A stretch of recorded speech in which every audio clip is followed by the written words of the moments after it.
What is up, you guys? Welcome back to Me TV Reviews. I am your host, Mo, and tonight, y'all, we knocking them out. Okay, this is 3 or 4. This is a Good Girl's Guide to Murder. All right, this is season 1, episode 4, titled Episode 4.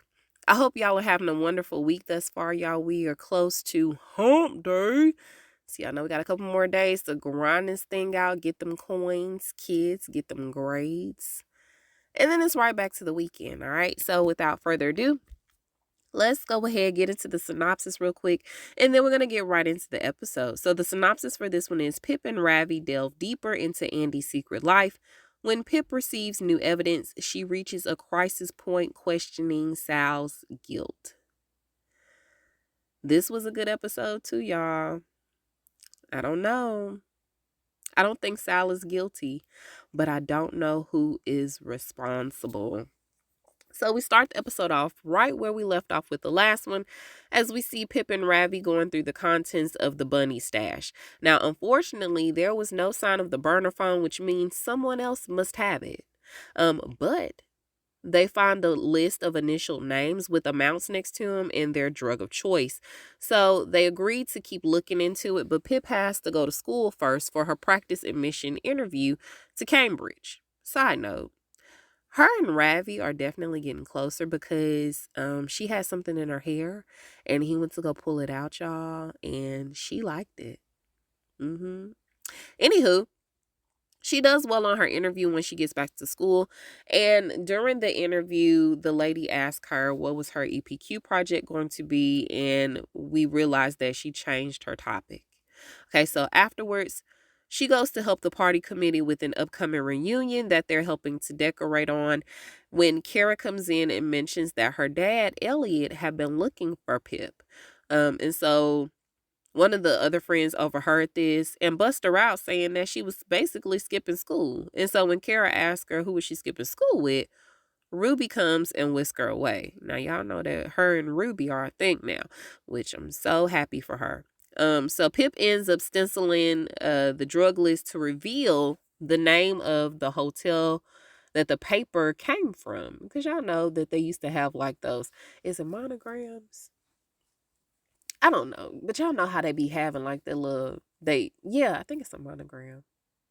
Anyway, she stenciled it, y'all, and it turned out to be the Ivy House Hotel. So she takes off and she texts Ravi with the update. Now, as she's getting the location for the hotel, because at this point she's back at home, her mom comes in and questions where she's headed to. And so initially, Pip lies to her mama and says that she's finna get ready to go to Kara's. And so she was like, okay, well, what y'all finna do? And so then she was like, or was that a lie? And she was like, yeah, it was. So then she finally admits the truth that she's still working the case with Ravi. And she was like, you said, I told you not to work that case. And she was like, no, you told me not to make that my EPQ topic. And so I changed my topic, but I'm still working that case. And she was like, no, you're not. And she was like, oh, yes, I am. And as a matter of fact, I'm finna get ready to leave because I found a clue. And so her mama basically forbid her to leave the house. But y'all, Pip called her bluff and she walked right on about that house.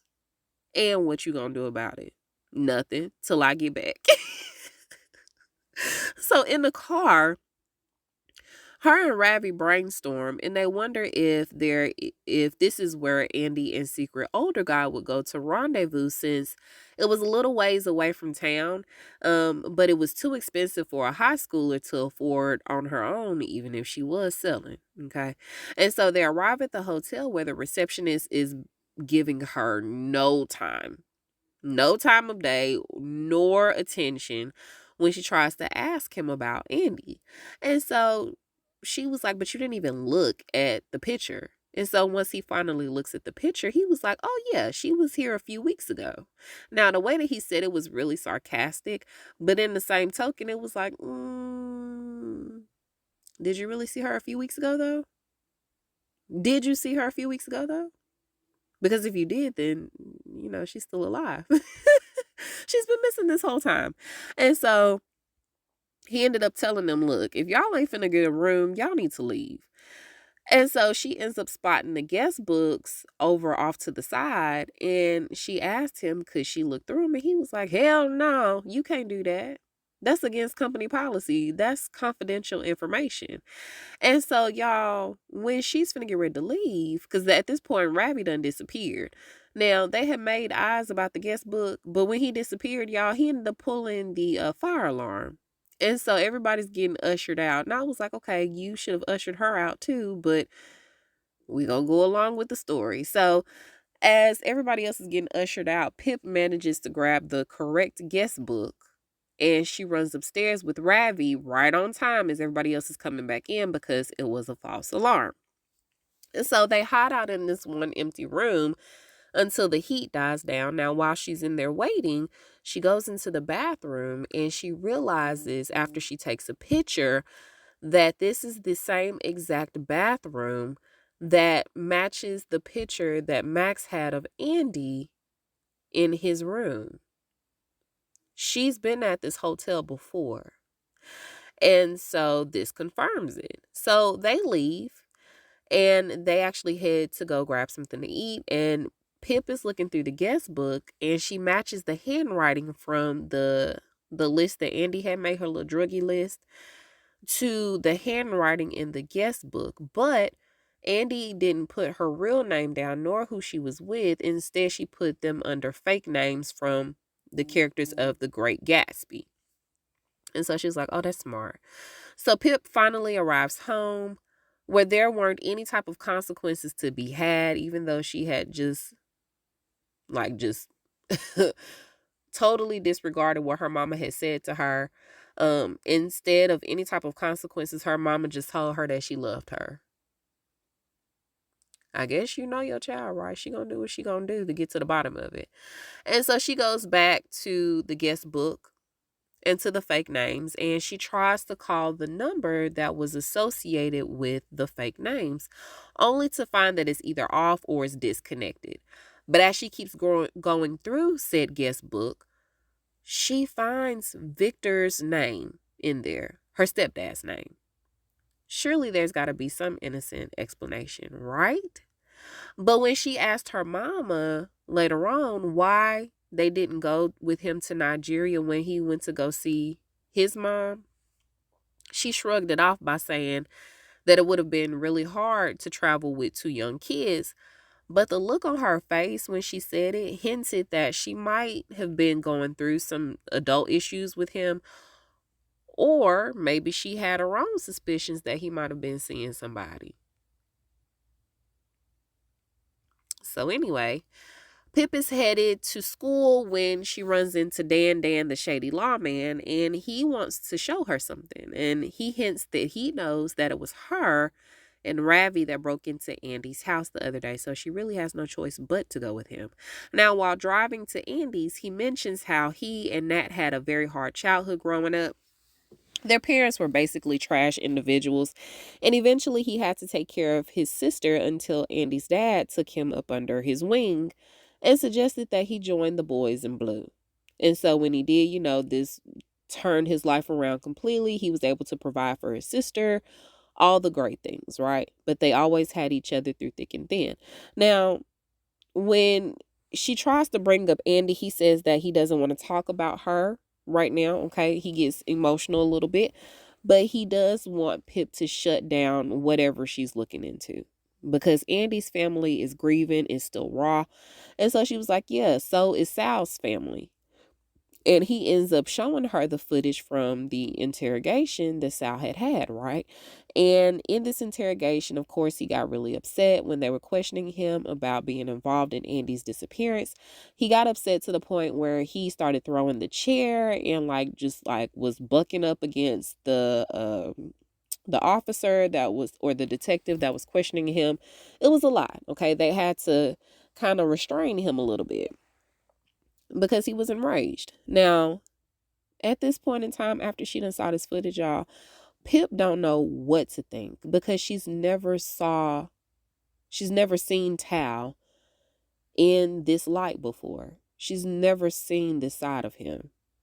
And it's like, okay, People get pissed, and that's okay. You can't tell people how to react once you put them in a situation, especially if they're innocent. You can't tell them how to respond if you're accusing them of something heinous. So Pip goes to school, and the same scene keeps playing out in her head of Andie basically telling her not to reveal where she's went to, and Sal following behind her a few minutes later, and her giving up the location of Andie. So she's feeling guilty about it. So Kara's dad comes out, because y'all know he worked there, and expresses his concerns for her pursuing the case, and him trying to explain why he thought it was best that she change her EPQ topic. And she could care less at this point. Okay, she's so distracted at this point, and she was like, "It's done. I did it. Y'all asked me to do it. I did it. Shut up about it," basically. And so at home, she's chilling out with the dog when her mom comes in, and they start to talk about Victor. And she admits that he actually didn't go to Nigeria like he had said he did, but they had basically hit a rough patch in their relationship, as all relationships do eventually. And she did think that he was seeing somebody else for a little bit, but after they talked it out and he denied sleeping around, she said she believed him. And that was that. And so Pip calls her an idiot because she would believe him despite all the other evidence pointing to him being a cheater. Her mama would be naive enough to believe that he didn't cheat on her. But honestly, Pip, are you projecting? Because didn't you believe that Sal was innocent despite all the evidence pointing to him being responsible for Andie's disappearance? There's nobody else at this point that seems like a viable suspect besides the secret older guy. Okay? But you are very adamant that Sal is innocent. At least you were until you saw that footage. So how can you call your mama stupid? Are you stupid too? So Victor comes to defend himself later on when he gets home and says that he hasn't done anything wrong. And so she was like, you're lying, and how do I know that you're not lying? And he was like, because I respect you too much to lie to you. I love Victor. But instead of her listening to what he has to say, y'all, she just ends up closing the door in his face. So later on, she meets with Ravi and shares that Dan had showed her the interrogation video. And not only that, but also she revealed to him that she saw Andie and Sal in the hallway the day before Andie disappeared. And because of that, she is now having a change of heart about Sal's innocence. And so Ravi was confused because he was like, what did you think was going to happen if they interrogated him about him being involved in her disappearance and he had nothing to do with it? Of course he's going to get upset. But not only that, they're doing all of this because he's a brown boy that is at the head of a disappearance of a blonde girl. Okay? So the media and how he was portrayed in the media, they were never going to give him a fair shake to begin with. And he gets upset with himself because he really did think that Pip was different. And he tells her, you're just feeling guilty.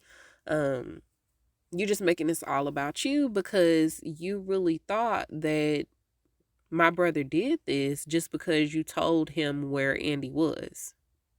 Why are you so convinced that Sal did this just because you gave up Andie's location? It's not about you. And so he walks away from her. And so she shows up at Kara's house crying.